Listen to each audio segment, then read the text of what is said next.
Hello class, this is Dimpna Ugwu-Oju, and today we are going to go into chapter 3, news writing basics.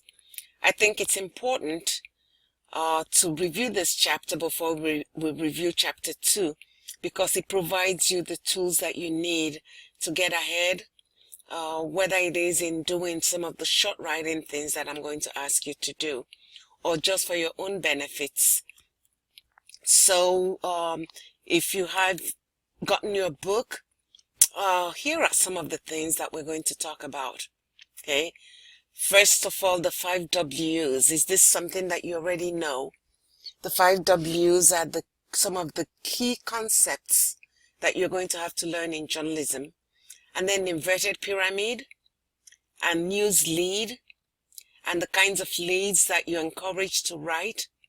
And then what comes after the lead. We're also going to talk about story structure, about rewriting, about editing, the news writing style, and also making deadline, which is very, very important in journalism.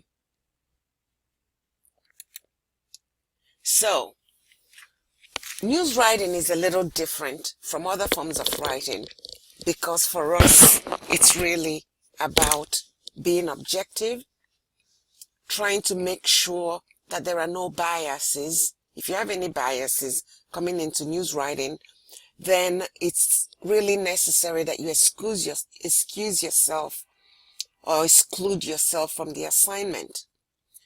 Good reporters respect integrity of facts. Facts tell the story.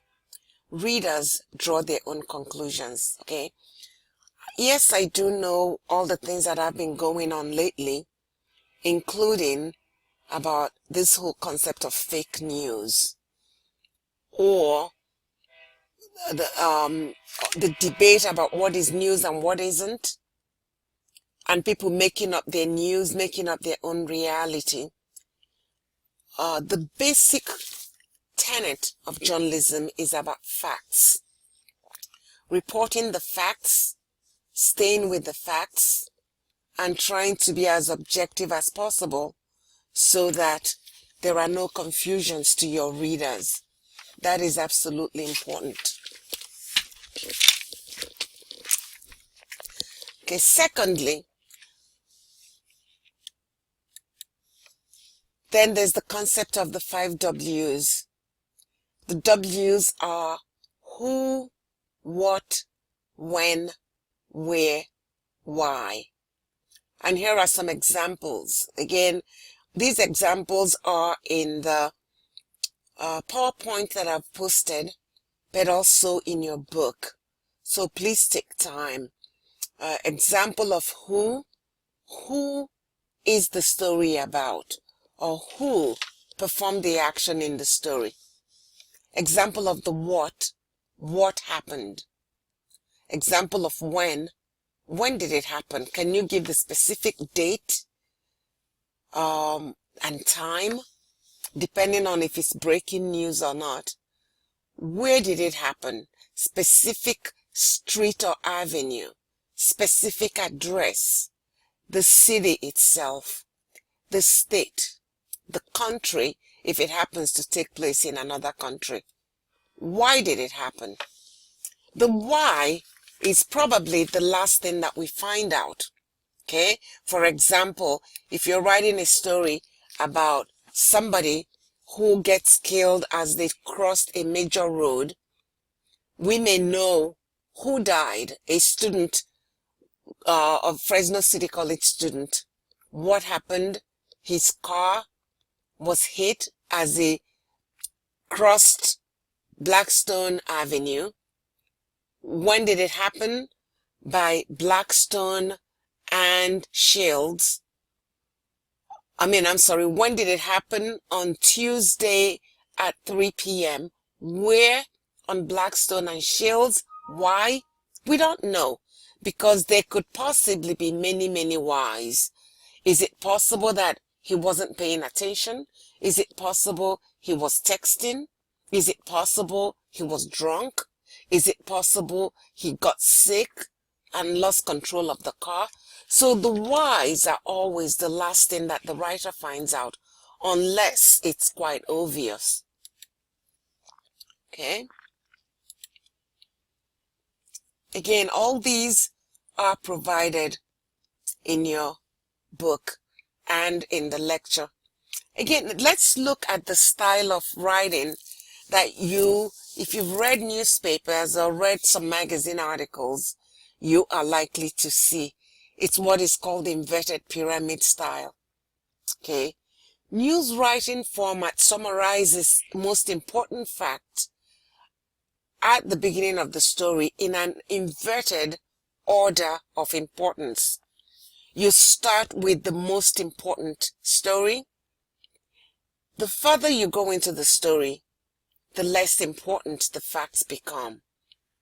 Okay, and it's absolutely important. And I know it's kind of counterintuitive to the way we tell stories, because we want to build a story up until it gets to the climax.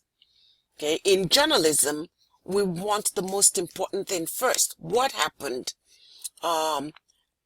Fresno City College student was killed in a car accident in the corner of Blackstone and Shields on Tuesday afternoon, right? You tell the most important facts. What happened? Where did it happen? Whom did it happen to? And where did it happen? We don't know the why, as I said, that's the last thing. Okay, so here's a good diagram. Okay, the lead summarizes the story's most important facts. Another paragraph adds more details. Third paragraph adds even more details. Fourth paragraph adds even more details and more details. Keep in mind that the more details you add, the less the importance of the details are. Readers should be able to, within the first two sentences, get the essence of the story in the first two sentences. Okay, that's in case they don't want to read any further. Okay, you just want to make sure that the most important information is right at the top of the story. Okay, and there's a history to that, and some of that history is covered in the first paragraph. Okay, so here is some explanation of the inverted pyramid.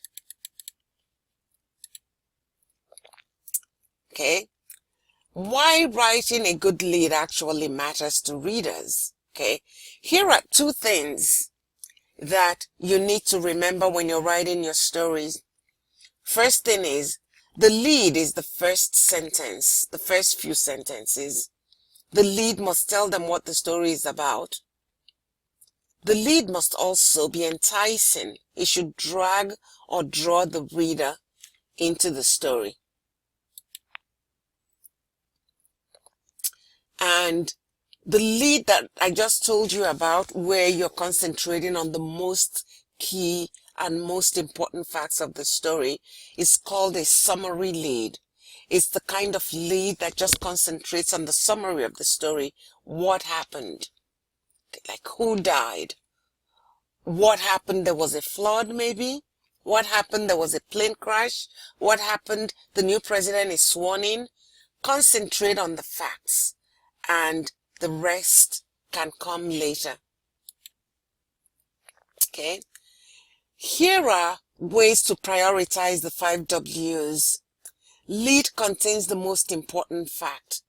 Which of the key facts deserves to start the first sentence? Okay, rethink, revise, rewrite.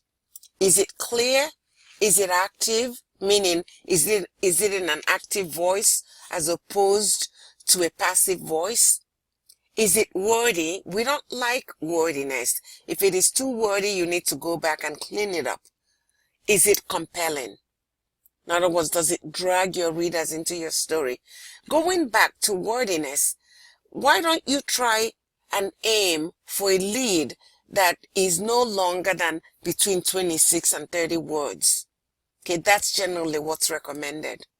And the more you polish it, the more you're going to realize that certainly you can get it a little shorter and it gets better and better after that.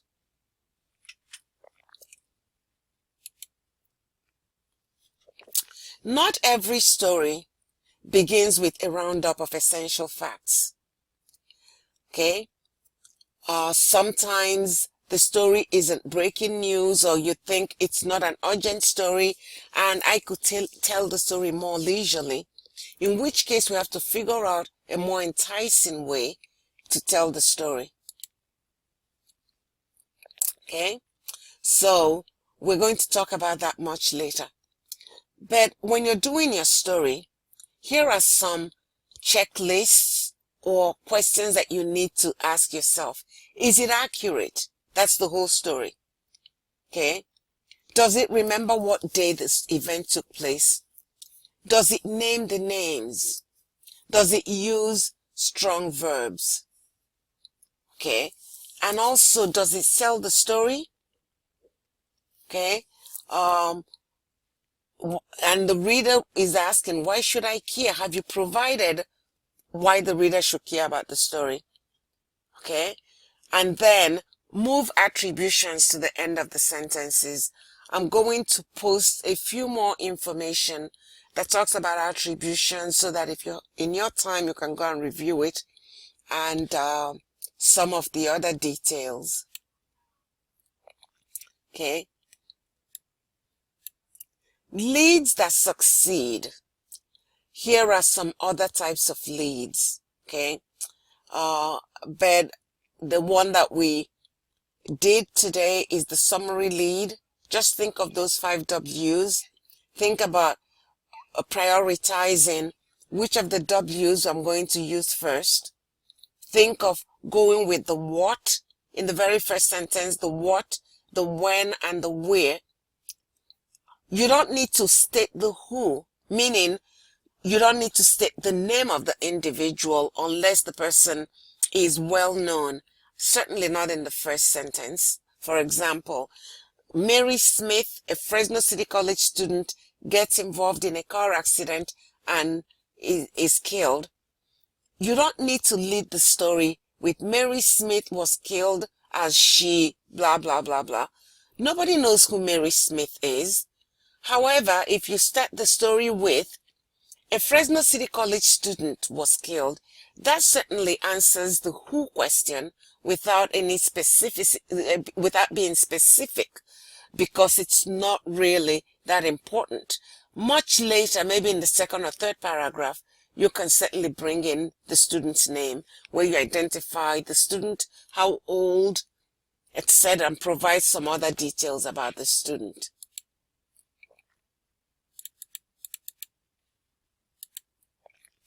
I don't want to get into the alternative kinds of leads, okay? But I want to go into, so what happens after the lead, right? You add another paragraph, okay? And so on and so forth. You just keep providing, again, as much details as you need to tell a complete story, okay? A new story really succeeds based on the narration. How well do you tell the story? Okay, think of it as telling a story to one of your friends. Have you told a complete story? Does it have a beginning, a middle, and an end? Have you given the reader the what, the where, the when, the why, and the who? And if you know why, have you given the reader all the necessary elements for him or for her to understand the story that you're telling? So, again, think inverted pyramid. Most important facts, additional facts, more facts, etc., etc. That's what you keep doing. Okay? So, please take time to review the rest of the lecture, the chapter 3 lecture. And if there's anything you don't understand, or if you need more help understanding it, please feel free to contact me, and I can schedule an audio conference or figure out a way to communicate to you. Okay? So see you later. Bye.